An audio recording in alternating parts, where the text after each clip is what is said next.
How will broadcast industry trade shows look on the other side of the pandemic? Will they be leaner, less important?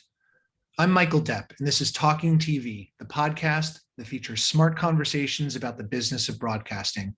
This week, I'm with Jeff Rosica, CEO of Avid, talking about his company's decision to skip its conference appearances this year, including NAB and IBC.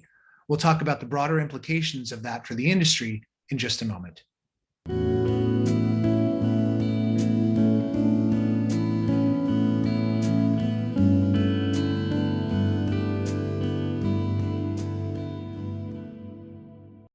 Welcome, Jeff Rosica, CEO of Avid. Thanks, Michael. Really enjoy being here, and I'm glad to be here.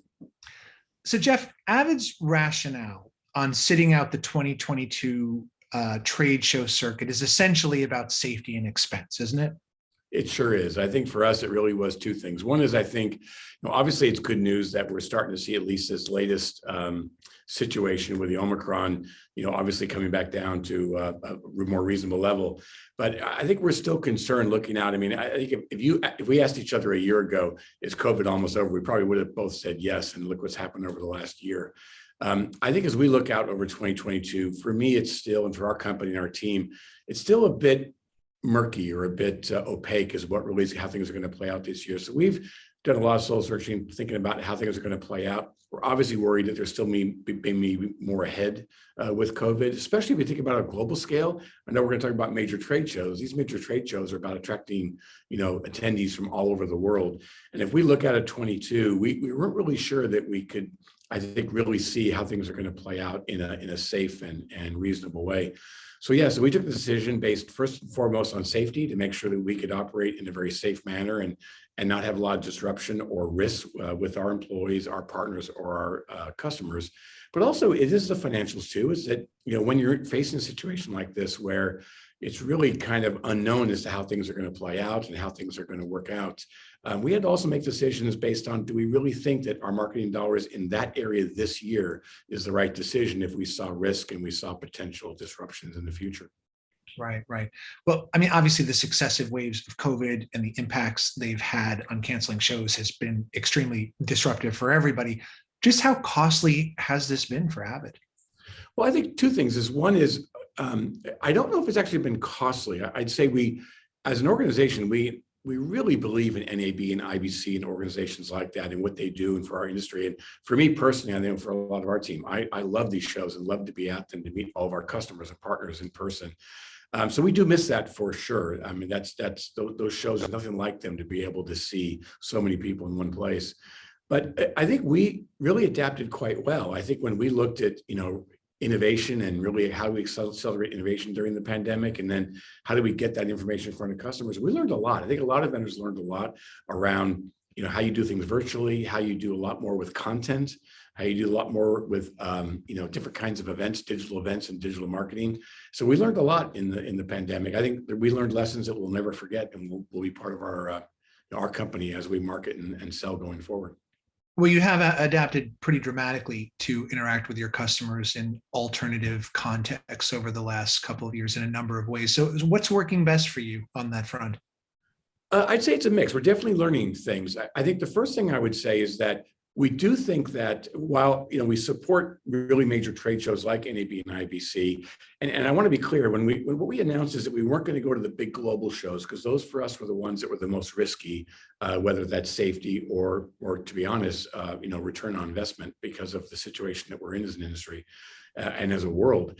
But I think that getting closer to customers, regional events, up close events. In fact, I'm going to the HPA event, going to be speaking along with other Avid people, are going to be at the HPA Tech Retreat in Palm Springs. So we believe in these kind of localized, regionalized events because they're easier to manage. I think they're safer, and to be honest, we can adapt to what's going on around the world, because if you're in country or in city, you can adapt to what's going on in that space. But we really see a lot of value in that. We've learned a lot with smaller events. We're also doing a lot more. We've had an executive briefing center for large enterprise customers here in our headquarters. We invested a lot of money to refurb that during the pandemic, or the later part of the pandemic. So that's almost ready to go. We do a lot more big briefings in our headquarters, with one-on-one with customers. And then really, I think everyone's learning around digital programs to engage people, inform people, educate people, a lot more thought leadership, like I just talked about HPA. And just a lot more, I think, content marketing. People like the fact that they can, if they can't make it to a major trade show, that we're having to produce a lot more videos and audio content that really helps people. And I don't think customers want to give that up. I think they like that part of what they experienced during the pandemic. And so we definitely have to keep that as a very strong part of our mix going forward. And we've learned how well those tools work, and we've learned what doesn't work. Mm-hmm, mm-hmm. Well, you intend to be back at the major shows in 2023, but what do you think will be different? Oh, the mix will be different. I don't think we'll go back to major trade shows quite as big as we have before. Definitely we'll go back to obviously demonstrate, and make connections with customers. But I think we'll put less of our investment in those major trade shows for some time. I really don't think we're going to go back to where we were. I think we'll spend more on regional and local events. And so that obviously has to come from somewhere. It'll mean that we'll probably put a somewhat smaller footprint at major trade shows, but we'll increase the footprint locally and regionally. And we'll continue to invest heavy in content and digital marketing and virtual events too, because those, even though the major trade shows do give us a very big footprint to customers, it only gets us to a portion of the industry. Being able to connect to anybody anywhere around the world, and doing that through virtual events and through digital marketing and content marketing. I think that's a real advantage for companies. I think we've all learned that that's an important part of our mix. Well, how do you see shows like NAB and IBC looking and functioning differently for everyone after the pandemic? I think they have to evolve. I mean, if they came and asked me, I'd give them a lot of opinions about what I think they need to do. I think that the more they focus on either regional events globally, or more local events rather than one big event on a global scale, I think it's something they should consider, because I think it can eventually attract more people, because people may be able to fly from Paris to London to a show, but they may not be able to fly to Las Vegas. And so I think doing things, more regional, not just for that reason, but also I think people's patterns, people's expectations, their desires, their patterns have changed. I'm not sure everybody wants to jump on a plane and fly halfway around the world to go to a trade show.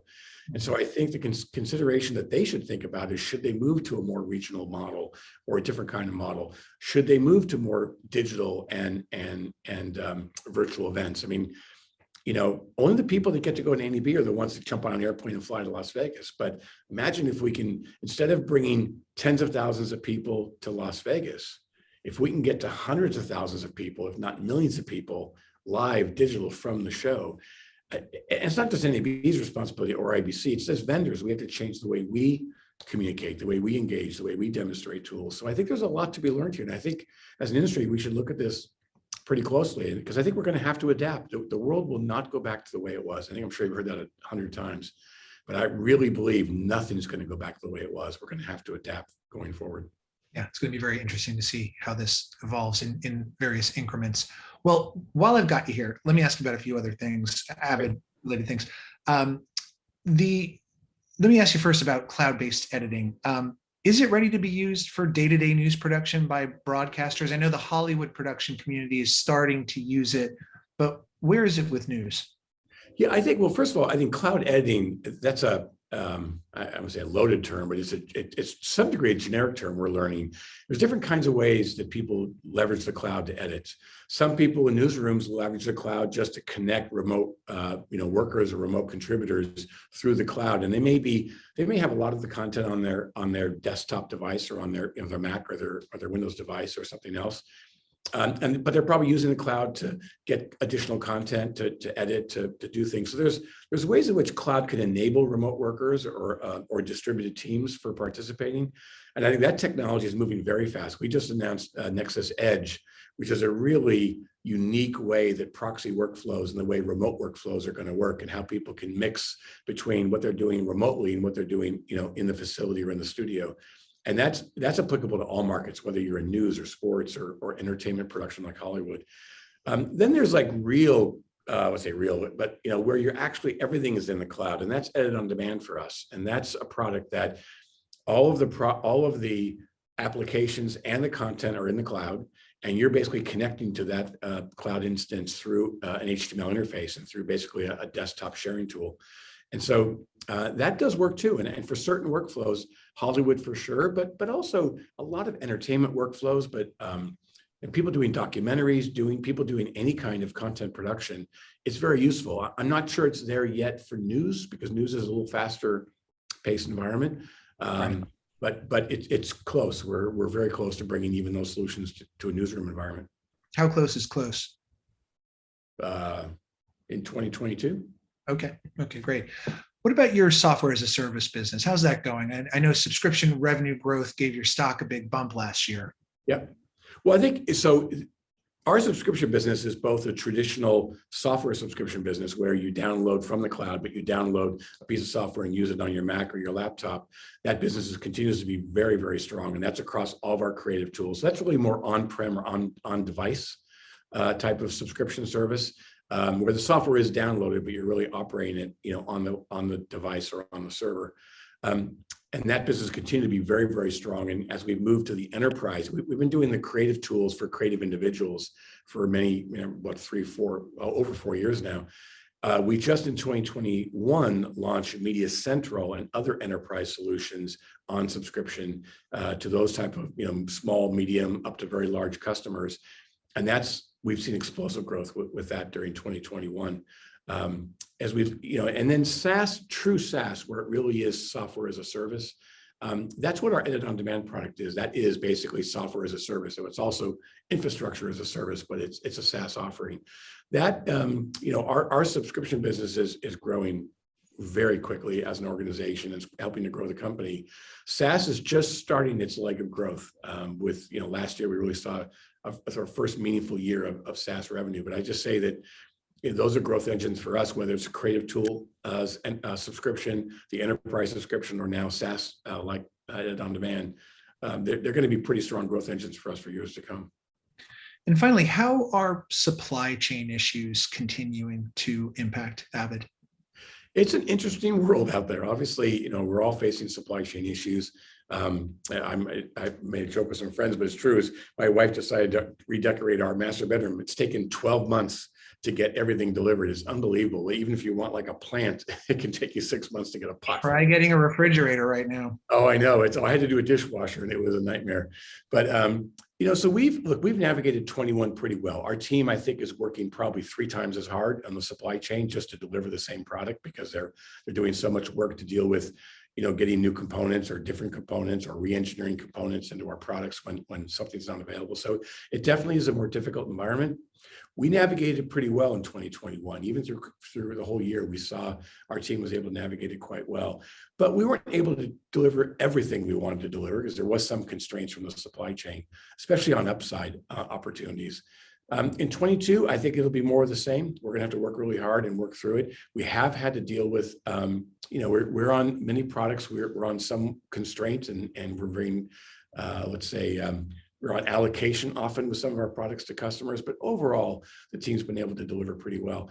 Costs have gone up, Michael. I mean, we've had to do a couple of price increases in late 21 just because of, I always try to, minimize any, moving costs to our customers. I always try, the last thing I want to do is move, price increase to our customers, but the situation is, a lot more difficult out there. Prices are going up significantly in the supply chain. So we did have to make some price increases last year to adapt to the situation. I hope it corrects in the future, but so far it's still looking like more of the same this year. Well, I was going to ask, do you see any hope of these knots untangling in early 23? Yeah, I think it'll be across 23. I think it's, some of these chip shortages are going to take years to work out because it takes years to build a factory or to get some of these chips into production. So it'll take a while, but I think as we go through 22, it'll get better and better. I think we get into 23, we'll still be dealing with some issues, but I think over time it'll continue to resolve itself. Okay, Jeff Rosica, CEO of Avid. Thanks so much for your insights and for being here today. Thanks, Mike. I appreciate you having me. Thanks, and see you all next time on Talking TV. A new episode of Talking TV is available most Fridays on TVNewsCheck.com. You can also listen and subscribe on YouTube, Apple Podcast, Google Podcast, and Spotify.